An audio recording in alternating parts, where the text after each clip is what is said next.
प्यारे छात्रों, आज मैं आपके समक्ष हिंदी गद्य साहित्य का विकास लेकर आया हूँ। हिंदी गद्य साहित्य का विकास में उसका स्वरूप को लेकर आया हूँ। यह है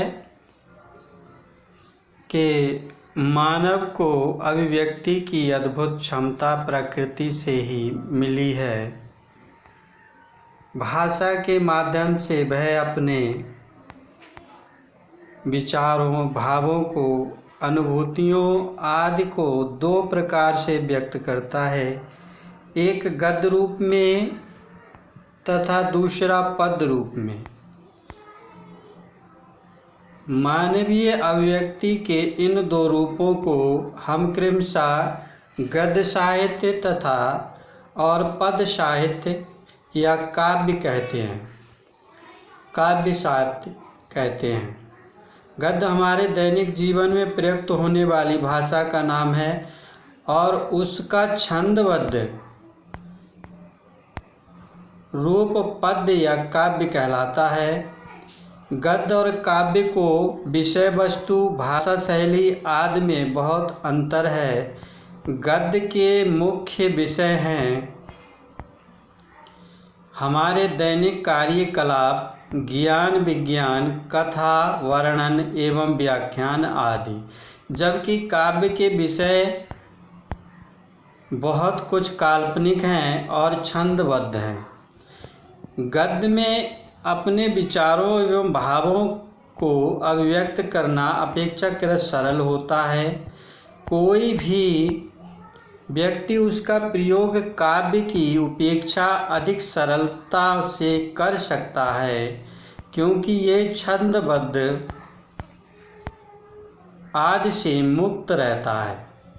गद्य का लक्ष्य विचारों या भावों को सहज, सरल तथा सामान्य भाषा में विशेष प्रयोजन सहित प्रकट करना है। गद्य की भाषा पूर्ण रूप से व्यवहारिक होती है। वक्ता जो कुछ सोचता है उसे तत्काल व्यक्त भी कर सकता है।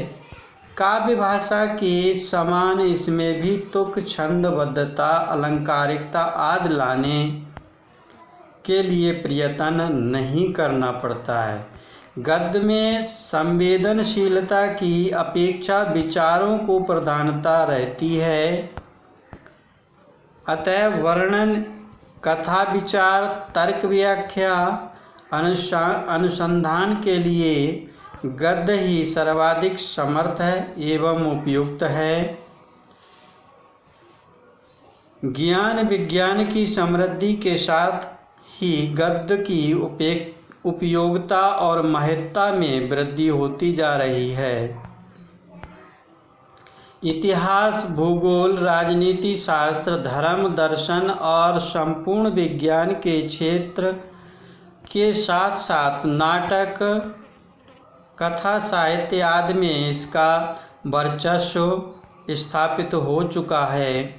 वर्तमान युग महाकाव्यों का युग नहीं रहा, बल्कि उपन्यासों का युग है।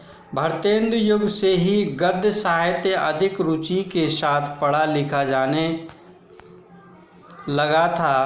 वर्तमान में भी हमारा साहित्य अधिकांशतः गद्य में ही लिखा जा रहा है। हिंदी शब्द का अर्थ। हिंदी शब्द का प्रयोग मुख्यतः तीन अर्थों में किया जाता है। व्यापक अर्थ में हिंदी 8 बोलियों ब्रज, खड़ी बोली, बुंदेली, हरियाणवी, कन्नौजी, अवधी, बाघेली, छत्तीसगढ़ी और 3 उपभाषाओं राजस्थानी, पहाड़ी, बिहारी के संपूर्ण साहित्य का प्रतिनिधित्व करती है। आज दिल्ली, मेरठ और बिजनौर के आसपास बोली जाने वाली खड़ी बोली के शुद्ध एवं साहित्यिक रूप को ही हिंदी माना जाता है। जो हिंदी आज पूरे भारतवर्ष की सर्वमान्य भाषा के रूप में स्वीकृत है और हिंदी प्रदेश के विद्यालयों में शिक्षा का माध्यम है, वह खड़ी बोली का ही प्रतिष्ठित रूप है। तो ये था छोटा सा हिंदी गद्य का स्वरूप। इससे कुछ आगे का भाग है वो अगली वीडियो में लेकर आएंगे।